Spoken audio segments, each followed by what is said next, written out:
Hi everyone, welcome back to Battling Irons. Today is the day that we announce Todibo, the man, the myth, the almost not going to be our own legend, has signed for West Ham.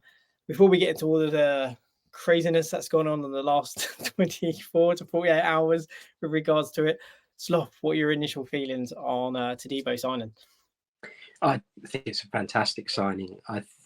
When you look at the caliber of team chasing him, and also just the fact that we've not only got him over the line, it appears, but also the fact that we've got the deal we have, I just think it's a sensational bit of business, and it massively progresses the quality of that back line. And I think the great thing is, bear in mind where the fan base was last week, or we probably slightly the week before, with a lack of transfer activity, shall we say, or stalled activity to how it is now, and that announcement to Debo, the buoyancy in the fan base is huge, and that can't be. I don't think you can really put a true value on that. Although I think the Nice have to put £40 million or 40 million euros as a value, and doesn't he look good in a kit? Doesn't he? Obviously, he's likely to be announced in the new kit as well, which is going to be great. But yeah, you mentioned about the deal. It's essentially a 6-year deal we've got Todibo on, which is incredible to have a 24-year-old on a 6-year deal who is going to be coming into his prime over the next few years, and he's going to be a West Ham player. I know it's a player that you've liked for a long time, so have I. But before we kind of dig into why we like him, just a little bit on Todibo. So Jean-Clair Todibo, he's French. He's a 6'4" centre back with plays on the right hand side of the defence. As we say, he's 24 years old. His contract was until 2007 at Nice and had an estimated value of 40 million euros, which we are going to be paying. Obviously, 5 million euros up front as a loan deal. The rest will then be managed as part of a obligation to buy next year, where he will then sign a 5-year deal. So hence the 6 years we're talking about. And as you can see from this heat map, he's everywhere in that defensive to middle third, and he's a consistent thorn in the side to attackers. And Sloth, for those who don't know about Todibo, I know, you could probably wax lyrical about it, and also talk about some of his the raw points maybe that are a little bit will concern some fans. But let's talk about the positives. What is it about Todibo that you are so excited about and seeing him within the West Ham structure?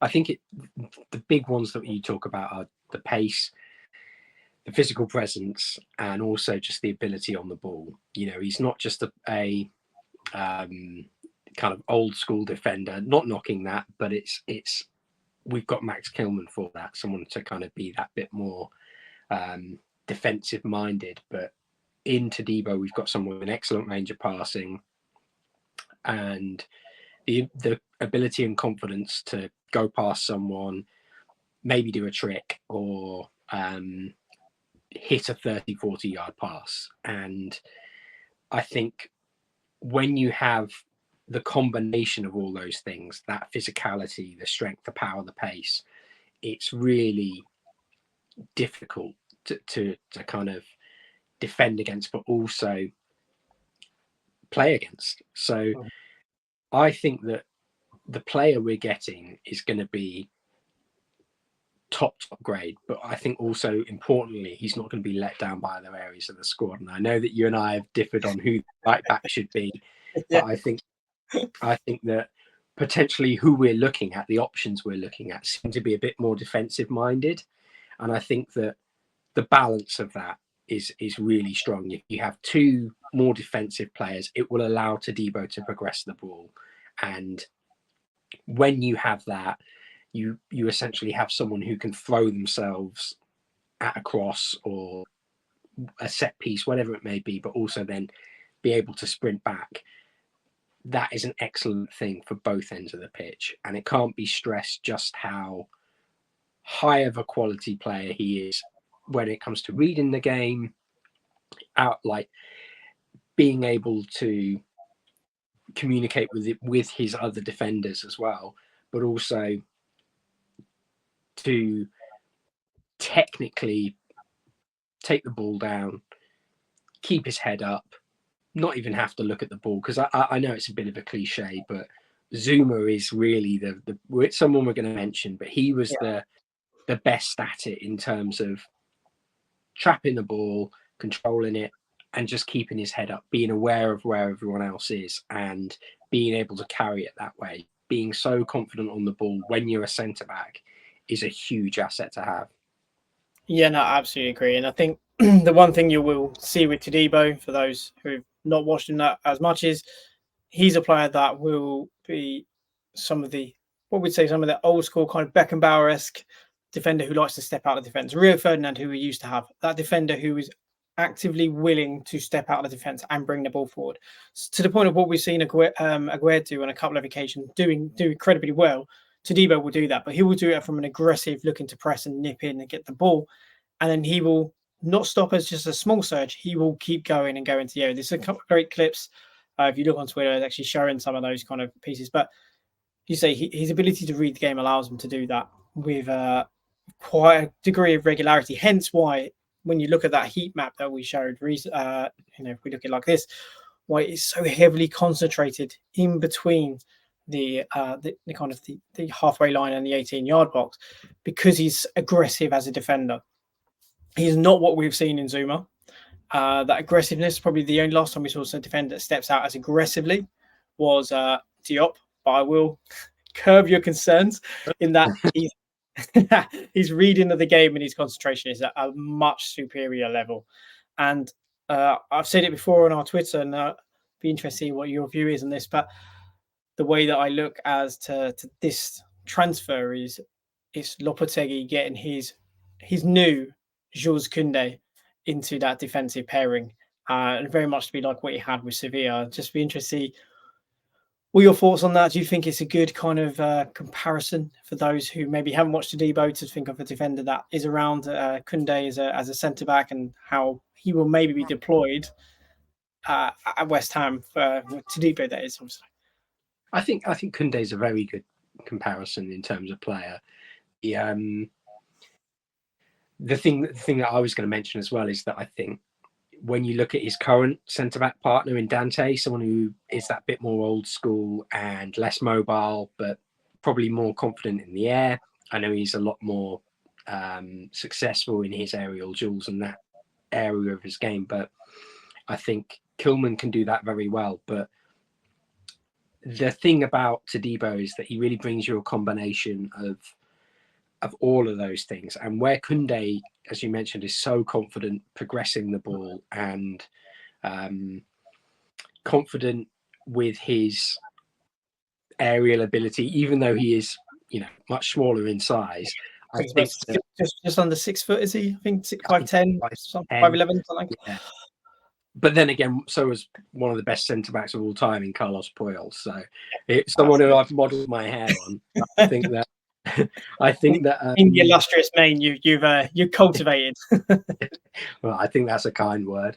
I think that when you look at Koundé and how he plays, I think when Todibo is that bit more physically dominant, he's maybe not. He's not as versatile as Koundé, but when you look at the combination of things, he's just that, in my opinion, that little bit better.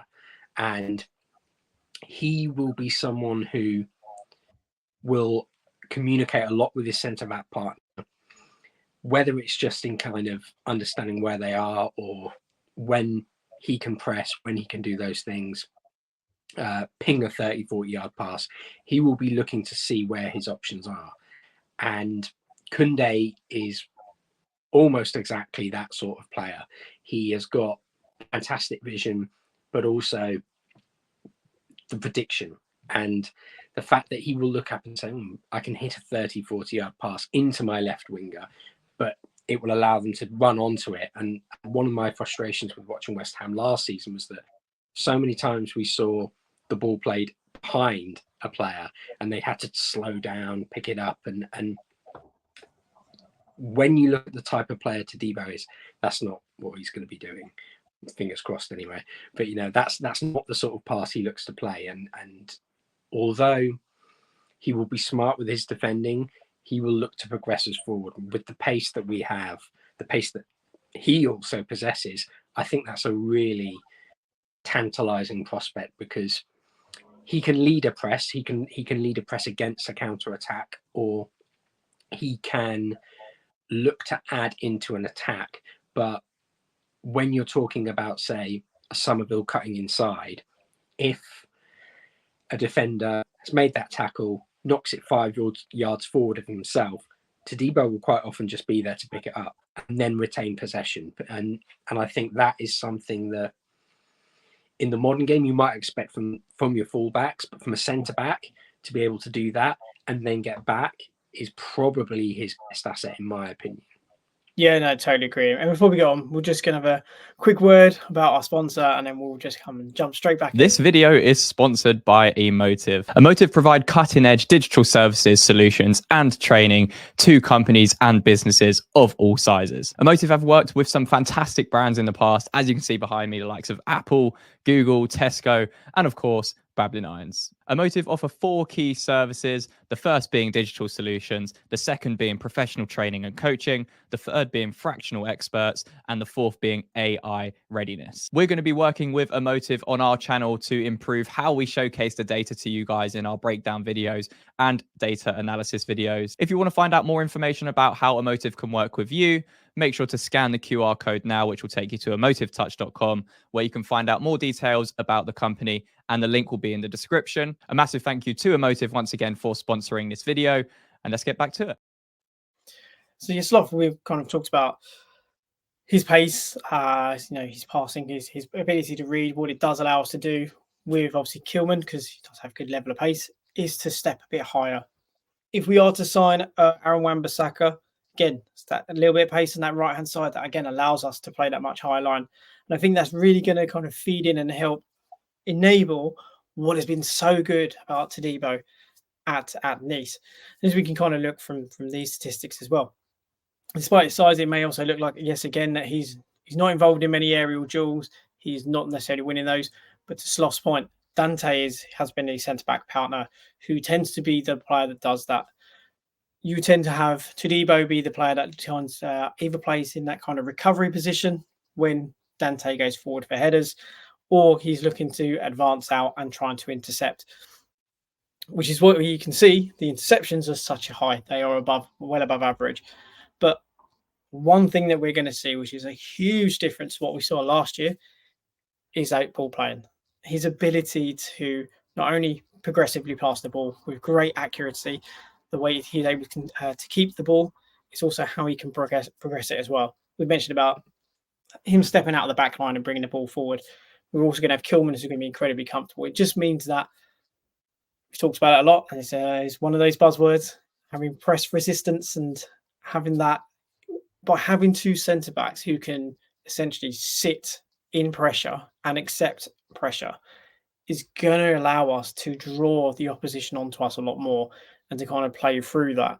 And having someone like Todibo, who not only will look to bring it forward himself by essentially doing an offensive action against a defender, but he will also look to kind of pass the ball out. And what do you think the impact is going to be with him and Kilman in that defensive kind of back line, especially when we consider we may also have as a midfield 3? We don't know. It could be any kind of configuration at the moment. No one can kind of really pinpoint. We may have Paqueta. We may in there with Alvarez and Kudus maybe. It may even be Guido, Alvarez and Paqueta. How do you think Todibo is going to kind of work with Kilman, and how do you think he'll interact with that midfield as well?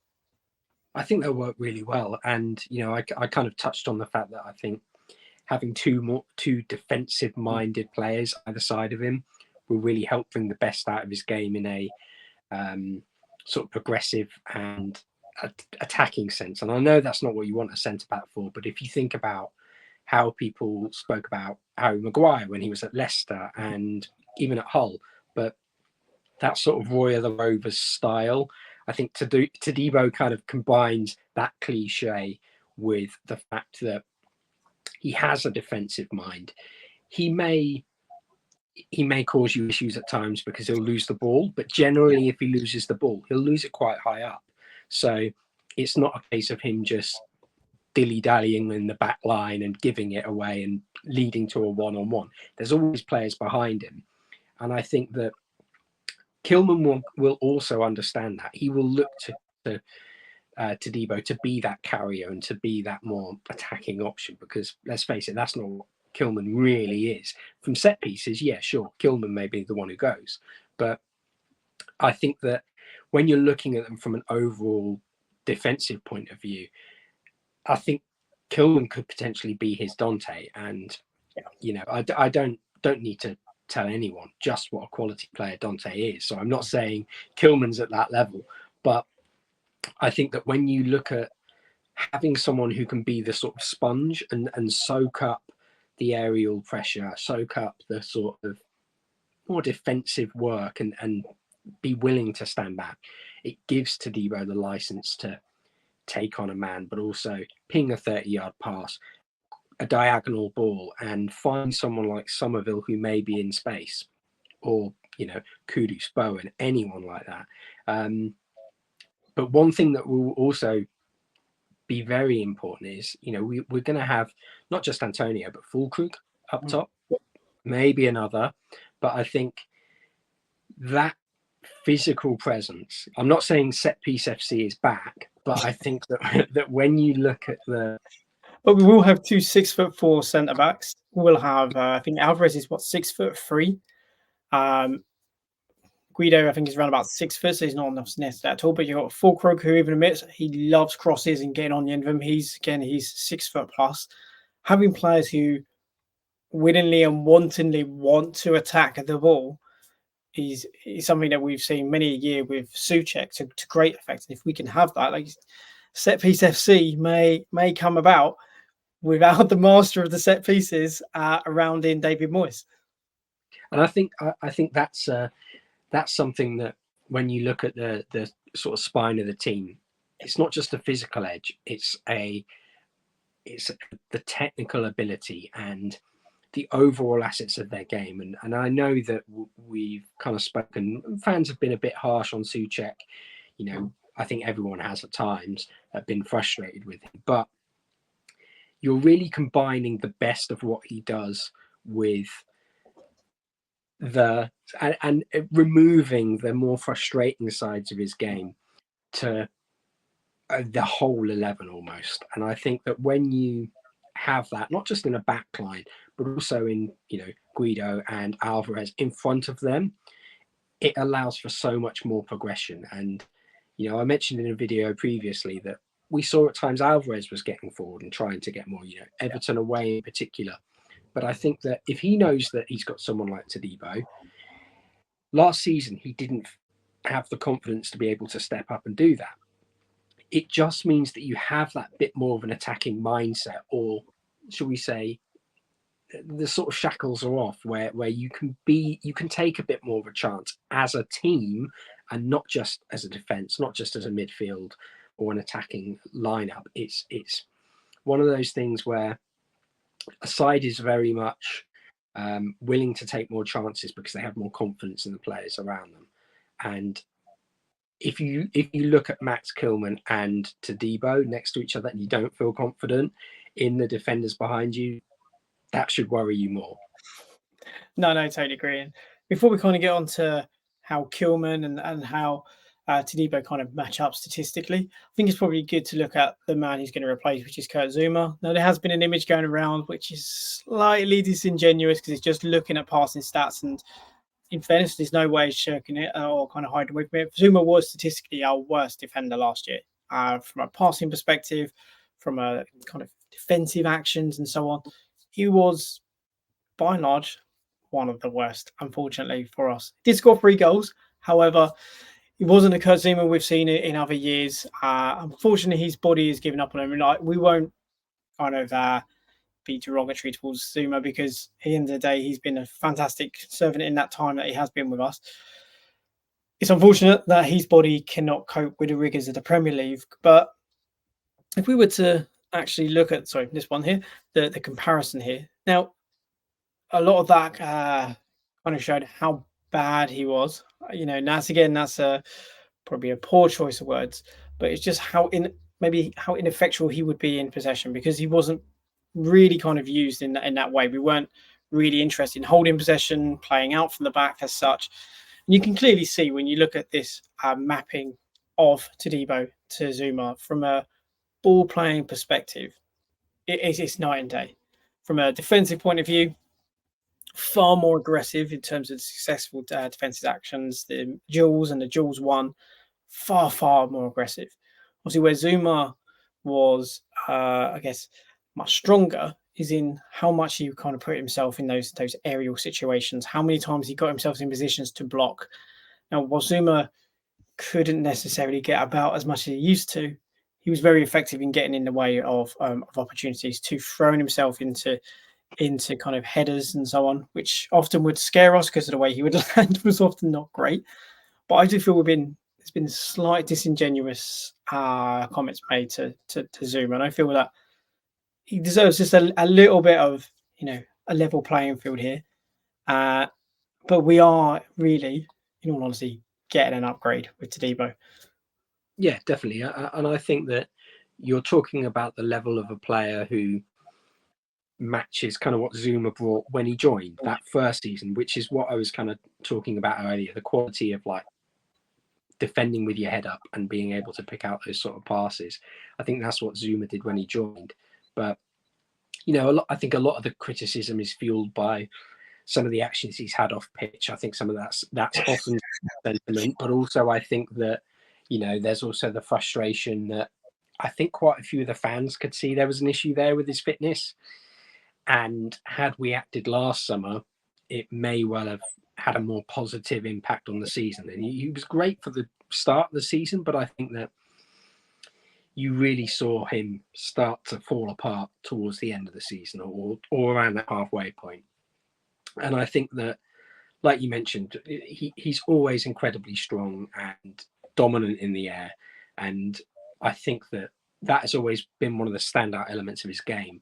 But Todibo is also very strong and dominant in the air. His stats, as we mentioned, are somewhat lowered this season because of Dante and just how incredibly dominant he was in the air. He made Kurt Zuma look small. He is a colossal defender. If anyone doesn't know Dante, he is colossal. And he makes himself even taller by the fact that he has the most amazing afro as well, which adds an extra about 2 or 3 inches to him as well. Yeah. But he's also, I think he's 40 now or something like that. Yeah. But he's also got a great leap. So that's part of why Todibo, his aerial stats are as kind of low as they are, because he just doesn't need to challenge. He doesn't compete for as much, so his stats aren't that high. But I think that when you're comparing Zuma and Todibo, it's far more of a fair comparison to compare Zuma from the first season when he joined. And I think that that's the sort of player you're getting, but you're getting someone who's a bit better on the ball, better range of passing, and also quicker. Like Todibo is rapid. His concentration levels are up, and I think that one of the things that has definitely been impressive about Todibo is that he's had knockbacks in his career. If we look at when he went to Barcelona, he was 19-20 at Barcelona. Probably didn't get as fair a shake as maybe as he could have. He, bounced around for a bit with a couple of loan deals until he's found kind of his home at Nice, where he's come on leaps and bounds. But I think that's the good thing, is that this is a player that could have gone into his shell and not been the player that was talked about as being potentially a top elite defender. To get into the French international team is incredibly difficult, because we know how much depth there is in that team. And the man he's going to be playing alongside this year is Max Kilman. And when we look at, again, statistically, Max Kilman obviously beats me in the goals perspective, because Max Kilman, I think, got 2 goals last season. Todibo didn't get any last season. However, when we look at other aspects, there was a very good kind of mapping between the two. We made the point around way Dante would be that kind of physical defender who'd step out and kind of challenge aerially. We may see the same approach again, and we'll utilise Todibo's ball reading or game reading will also utilise his pace to kind of manage any knock-ons that are in behind, because whilst Kilman's no slouch, it's not the same kind of pace that we see with Todibo. Again, same kind of levels of aggression when it comes to those kind of defensive actions. We'll look to influence the opponent to kind of either try and win the ball, to make them turn back and play away from goal. Both very strong defensively, good in the air. But what's very important is the way we're going to play this year is we're going to have, and there's going to be a much bigger burden on those defenders to take possession, to play out from the back, to be essentially a conduit in which we build from. And having two defenders who are press resistant in that centre back position is going to be vitally important. And one of the things that we see a lot now is the likes of John Stones, Calafieri stepping out of defence into midfield to kind of create those overloads. And we're definitely going to see that Todibo, and we've mentioned it here as to how well we think they blend and what that can also bring. I think it's a really exciting time for us as fans. You may have guessed me and Sloth are slightly excited. We're probably tempering it just a little bit, but we are excited about this signing because we feel that it can bring help that whole new style that Lopetegui wants, the style that we haven't necessarily seen in pre-season because players haven't been to the right standard, shall we say. Pre-season as well, like players are still coming back from internationals and all that kind of stuff. Absolutely. I think this weekend we'll see a lot more of the team that comes in, and the Aston Villa game is going to be really exciting because we're going to see that team in its fullest. I think one thing we do have to temper a little bit our expectations at the start of the season, because there is going to be some growing pains because there's so many players coming in, potentially more as well, which is 1, exciting, 2, frightening, 3, just nervous anticipation as to what we get. But before we close out, Sloth, any last thoughts on Todibo? What you think this means for West Ham, and do you think this kind of setting down or laying down any markers to those deemed as the elite clubs that West Ham are trying to make some serious moves to try and maybe ruffle the feathers within that group? Well, I think that's definitely what it can be seen as. You look at the sort of side that we had to beat out to try and get this move done. Juventus were apparently calling him while he was doing his medical with us. And I think that for us to get this over the line, not just in the fact that, we heard from X, we were willing to also make it a permanent transfer to sweeten the deal for Nice. But the fact that we got it on a loan to buy, I think it can't be overstated what a good job Tim Steidten's done. And I know that people might roll their eyes at that, but I think that when you look at the fact that he's had such a big rebuild in the defence and he's managed to get a potentially world-class centre-back who was being chased by Juventus, the old lady who have incredible history with centre-backs. I think that for them to target Todibo and for us to try and chase him, that's a statement in itself. But for us to actually take that player is another one. And as we mentioned, the fact that it can come out of the budget next season while still having a full season of football to bed in, it can't be understated how impressive that is to do. And we've got Kilman, we've got Todibo, and potentially a new right back in as well. I think that's a sensational bit of business to shore up the defence, improve it as well. That's the key thing. We've improved it. And, now we're looking at a player like Mavropanos' depth. And I think that, last season a lot of us were calling for him to be the starter because Zuma's... There's even talks of Trevor Chalobah if we were to sell Aguirre. So then all of a sudden we've got Chalobah, Mavropanos, Kilman, and Todibo. That is an insane level of depth for a club like West Ham. Something that I don't think I've ever seen that level of quality, particularly in defence throughout our fledgling years compared to some when it comes to supporting West Ham. But I think when you also combine that with the depth we'd added in front of them, the fact that we have Alvarez who's willing to drop back if necessary into that centre-back position, but the pace in attack we've got now and potential in in that area, this is a fantastic marker to say we want to try and get back into Europe and we want to try and get back into those competitions. So for me, I've said for quite a while, it will be a failure if we don't make Europe next season. And I think that this sort of signing cements that mentality for the club, which for me, I just think is amazing. And I would give this, if this was a 40 million euro transfer, I'd give it a 9 out of 10 for the rating. But I think the fact we got him on a loan to buy, that makes it a 10 in my opinion. I just can't dispute that. I know I'm always the stingiest when it comes to a 10, but I think the fact that it's a loan for one season for only a nominal, if we can say in pounds rather than euros, 4.2 million as a loan for a year. We then going to buy him for 30 million, and then the following year, and that's going to be on a 5-year deal for a potential world-class player. This is a player that Juventus wanted. It's the player that Manchester United wanted. This is a player that, if he has a quality season, I know it's a dirty word to think about what could happen in terms of a sale. If he has a quality season and we go into Europe, we've bought a player for £40 million that's going to easily be worth 60, 80 million pounds. And that's incredible. That's every deal should be. It's always about what the potential return could be. We don't want to sell them, but every deal has to work in that way. And it's a fantastic piece of business. Hats off to Tim Starton to even manage to get the original deal agreed and remain as it was without having to go into Bayern permanently. Because it means, again, there is now money feasibly available for other positions, which is, again, brilliant piece of work. And as much as we hate them, have to commend the board. They've given money, even if some people might go, well, we did it by getting a loan.